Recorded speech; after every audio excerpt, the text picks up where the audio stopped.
Hello and welcome to DCN Weekly, your regular roundup of Australia's shipping, ports and logistics news. This episode is for the week ending 19th of September 2025. I'm Lindsay Reid, publisher at DCN. I'm Alan Newton. Well, Alan, it's creeping up. Next week is the deadline for the submissions for the 2025 DCN Shipping and Maritime Industry Awards. Yes, and we've already had some really strong nominations across all the categories. I've been nagging a few of the WA contingent this week to get their entries in, but for those yet to nominate, there is still time. Yes, there is. Thank you for all your nagging efforts, Alan. There are still 5 whole days if you count the weekend, though I'm not sure too many people want to spend their weekend working on submissions. But yeah, 5 p.m. on Wednesday, the 24th is the cutoff. So in the lead up to this deadline, we caught up with the chair of the judging panel, Jillian Carson-Jackson, for a chat about the process and what the judges are looking for. Now, Jillian was in Hong Kong this week, but she took some time out of her busy schedule to chat to us. And here's what she had to say.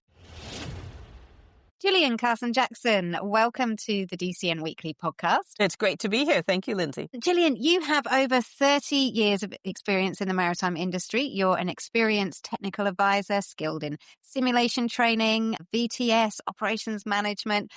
You're past president of the Nautical Institute. Those are just to name a few things. And of course, an inductee of the DCN Hall of Fame. So well qualified to be our chair of the judging panel. And it's your 4th year now of chairing the panel. What insights can you give us to that process? Wow, my 4th year already.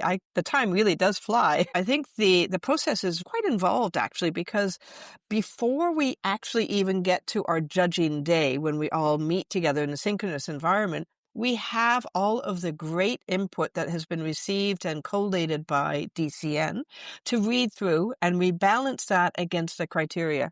So it really is a multi-step process for the judging, and I'm really looking forward to this year to seeing some of the excellent input that we will have from our candidates. And what can you tell us about what happens in the discussion on the day between the judges? That's really energizing, actually. So before we get there, we've all reviewed all of the input against the criteria for each of the awards and made our own personal thoughts, our own ideas. But when we get to the room and we're all together, it is this multi-step approach where we have a discussion around the input that we've received, our own thoughts that we have.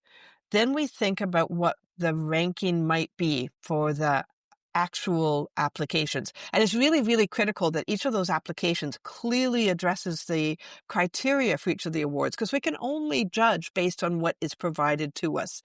But in the room, we have these very frank and open discussions to ensure that we provide a transparent approach and we really consider every single application that is put in front of us at the same level. And what do people need to bear in mind when they're putting in their submissions? What makes a really solid nomination? Well, I think when people nominate, they need to realize that we're reading these nominations against the criteria. So number one, make sure that your nomination clearly addresses the criteria for the award that you're looking to nominate against. Be very, very clear.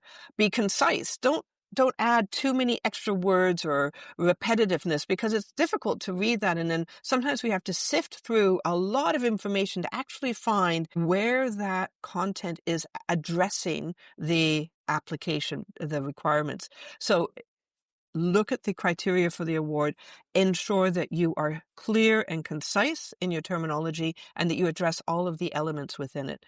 We need enough to assess the nomination on, but if you put too much in there and add in extra filler, then it's going to be difficult sometimes to sift through all the content. So really focus on what is in the criteria. Well, thank you, Jillian. I know you're beaming in from Hong Kong at the moment, so thank you for making the time to talk to us. Really looking forward to seeing you on Judging Day and hopefully at the awards night itself.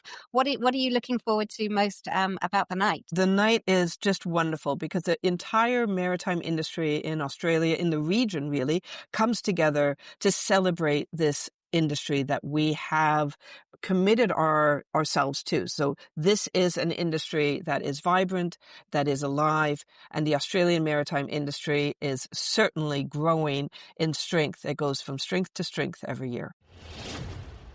Couldn't agree more. And some helpful tips there from Jillian. I'm sure the panel will be treated to some great nominations again this year. Looking back over the past 12 months, it really has been another year of impressive achievements across the industry. Yes, that's one of the best things about the awards. They remind us just how remarkable this industry is. And I'm really looking forward to celebrating in November. So am I. Now, on to this week's news, Alan. There was a big announcement out of Medlog. Yes, MSC's subsidiary announced it will launch its own Sydney intermodal facility, an empty container park at the end of the month, promising door-to-door service to and from all three Port Botany container terminals. Okay, and what are some of the features of the new facility? Well, it'll service DP World, Patrick and Hutchison terminals.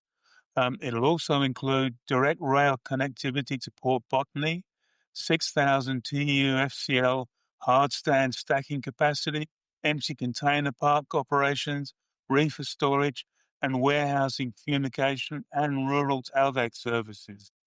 Right, okay, and the go live date? September 29 is the planned start. It's another step in Medlog's rapid expansion across Australia over the past 2 years as they've rolled out full suite logistics services nationwide. Yes, significant expansion and only 10 days until the launch. Well, moving on to another popular story this week, CMA CGM completed an interesting project in Brisbane. Yes, impressive and record-breaking. CMA CGM successfully completed the record loading of 15 sports motor yachts for Aurora Yacht Logistics at the Port of Brisbane. Oh, that's not the sort of cargo that passes through every day. No, the operation took place at DP World Brisbane. The yachts ranged from 13 to 22 metres and were loaded onto the 195-metre CMA CGM Abu Dhabi. According to CMA CGM, lifting 15 sports yachts in one operation is a global record for the company. It's certainly quite an achievement. Yeah, it certainly is. And we usually associate CMA CGM more with container shipping, but this really shows their break bulk capabilities. Exactly. Shane Walden at CMA CGM said that while container shipping is the core, the company also handles break bulk and out-of-gauge liftings at more than 400 ports worldwide. They describe this operation as meticulous but smooth, thanks to long-standing partnerships and experience. Yeah, it certainly looked that way. I love those unusual cargo stories. Now, on to other news. On Wednesday, the federal government announced $1.1 billion to help unlock the vast economic opportunities on offer from low-carbon liquid fuels for transport, including shipping. According to the release, the new 10-year Cleaner Fuels program will stimulate private investment in renewable diesel, sustainable aviation fuel, and other drop-in fuels. Alan, this funding covers all transport, but do we know how much of it will go to shipping? The government hasn't broken down the allocation by mode. Shipping is grouped alongside aviation and heavy road transport, though aviation has so far received the most policy support. Fuels like renewable diesel and green methanol are directly relevant to shipping, so the industry will benefit. But the exact share depends on which projects are ultimately funded through the grant process. Okay, and what's the timing for the program? It's a 10-year program. Consultation and design will happen this financial year, and the first commercial production of drop-in fuels is expected by 2029. Longer term, the Clean Energy Finance Corporation projects the industry could be worth $36 billion by 2050 and deliver emissions cuts of around 230 million tonnes. Well, that will certainly help in reaching those climate targets we've heard a lot about this week. Thanks, Alan.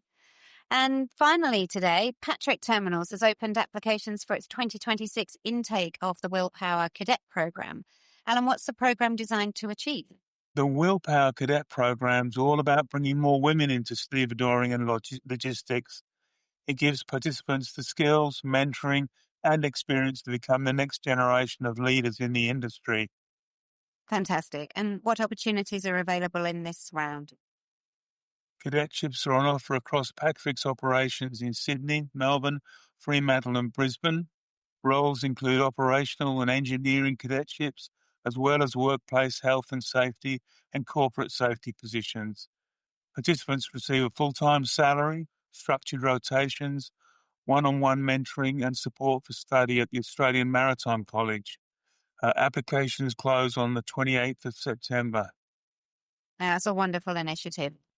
Well, that's it from us this week. Don't forget you can find these stories and many more of them at thedcn.com.au. And if you haven't already, sign up for our daily newswire to get updates straight to your inbox. Yes, and please get in touch with any thoughts, suggestions or tip-offs.